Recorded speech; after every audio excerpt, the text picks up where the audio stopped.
যাদের ডায়াবেটিস আছে বা যারা একটু স্বাস্থ্য সচেতন তারাই কিন্তু নিয়মিত করে রাতে বা সকালে রুটি খান।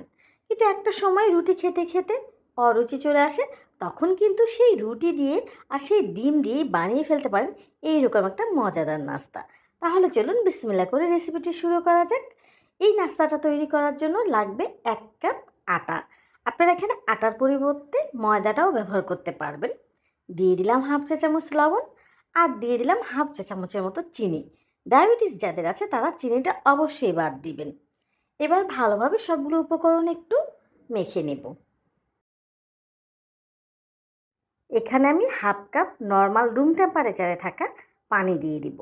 আমরা যেভাবে রুটি বা পরোটার খামিরটা তৈরি করি ঠিক সেভাবে এটাও তৈরি করতে হবে। হাতের সাহায্যে ভালো করে একটু ময়ান দিয়ে নেব, এতে করে ডোটা অনেক সুন্দরভাবে মসৃণ হয়ে যাবে। এই যে দেখেন আমি কিছুক্ষণ সময় নিয়ে ডোটা একটু ময়ান দিয়ে নিয়েছি। এখন ডোটা অনেকটা মসৃণ হয়ে গেছে। এবার এখান থেকে আমি 5টা ছোট ছোট লেচি কেটে নিব।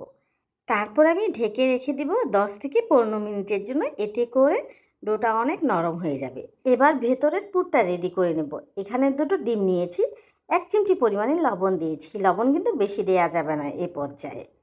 তারপরে প্যানে সামান্য একটু তেল, আপনাদেরকে একটু ক্লোজ করে দেখিয়ে দিলাম। সর্বোচ্চ 2 থেকে 3 ফোঁটা তেল আমি নিয়েছি। নিয়ে একটু ব্রাশের সাহায্যে একটু ভালোভাবে প্যানটা মেখে নিলাম। এবার পুরো ডিমটা দিয়ে দিলাম, দিয়ে সাথে সাথে একদম নেড়ে চেড়ে একদম ঝুরি ঝুরি করে ভেজে নিতে হবে। খেয়াল রাখবেন খুব একটা বেশি ভাজবেন না, কিন্তু যখন দেখা যাচ্ছে একদম ঝুরি ঝুরি হয়ে গেছে তখন প্যান থেকে তুলে নেবেন ডিমগুলো। ডিমগুলো ভাজা হলে তুলে নেব। একই প্যানে আমি ছোট চা চামচের হাফ চা চামচের মতো একটু তেল দিয়ে দিলাম। আপনারা দেখেই বুঝতে পারছেন কত সামান্যটুকু তেল দিয়েছি। এবার দিয়ে দিলাম 1/4 কাপ পেঁয়াজ কুচি, আর 3-4টা দিয়ে দিলাম এখানে আমি কাঁচামরিচ কুচি।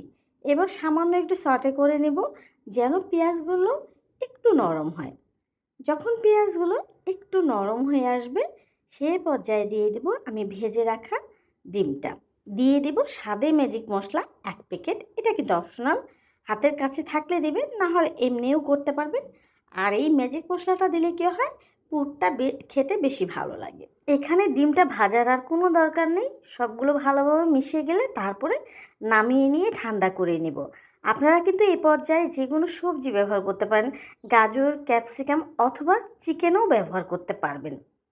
এবার সেই যে আমি ডোটা রেডি করে রেখেছিলাম সেখান থেকে একটা লেচি নিয়ে নিলাম, নিয়ে এবার পাতলা করে একটা রুটি বেলে নিব। এদিকে কিন্তু আমার প্রায় 20 মিনিটের মতন হয়ে গেছে। 20 মিনিট রেস্টে ছিল এই ডোটা।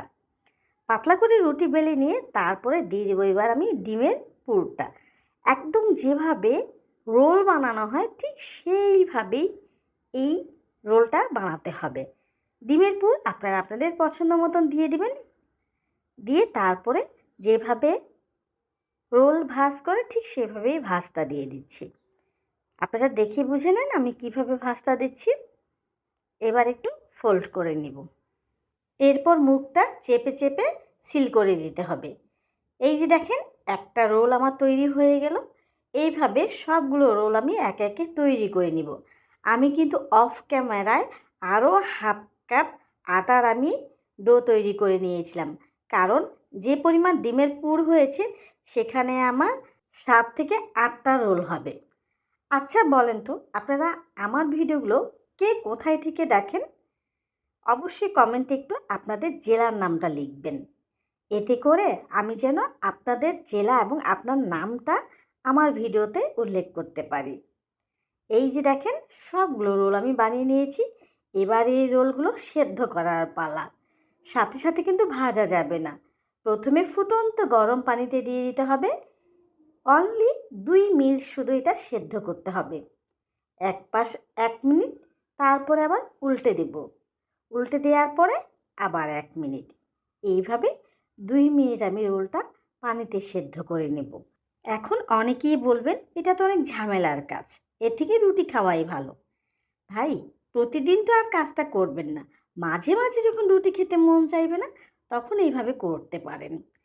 এই যে সেদ্ধ করা হয়ে গেছে, এখন কিন্তু কাজ শেষ হয়নি, আরও একটি স্টেপ বাকি আছে। নিশ্চয়ই এখন আরও বিরক্ত হয়ে যাবেন। কেউ যদি চান তাহলে কিন্তু এই সেদ্ধ রোলটাই সস বা মাংসের ঝোল দিয়ে খেতে পারেন। এবার আমি থার্ড স্টেপে চলে আসলাম। একটি প্যানে আমি ১ চা চামচের মতো আবার তেল দিয়ে দিলাম। দিয়ে এবার সেদ্ধ করা রোলগুলো সবগুলো একসাথে দিয়ে দেব। দিয়ে উল্টে পাল্টে একটু লালচে করে ভেজে নিব। আপনারা যদি আপনাদের বাচ্চাদের টিফিন অথবা সকাল বিকেলের নাস্তার জন্য করেন, তাহলে কিন্তু এই পর্যায়ে ডুবো তেলে রোলগুলো ভেজে নিতে পারেন। যেহেতু আমি স্বাস্থ্যসম্মতভাবে এই খাবারটা তৈরি করার চেষ্টা করছি, এই জন্য অল্প পরিমাণ করে তেল দিচ্ছি। আপনারা চাইলে এখানে বাটার দিয়েও ভেজে নিতে পারেন। এই যে দেখেন লালচে লালচে করে আমি ভেজে নিয়েছি। এখন শুধু গরম গরম পরিবেশনের পালা। এটা কিন্তু আমাদের খেতে অন্য কোনো কিছুই লাগেনি। আমরা এমনি এমনিই খেয়ে ফেলেছিলাম। মাশাআল্লাহ আমার মেয়েটাও খেয়েছে। রেসিপিটি যদি ভালো লাগে তাহলে বাসায় রুটির পরিবর্তে একদিন হলেও এভাবে বানিয়ে খাবেন।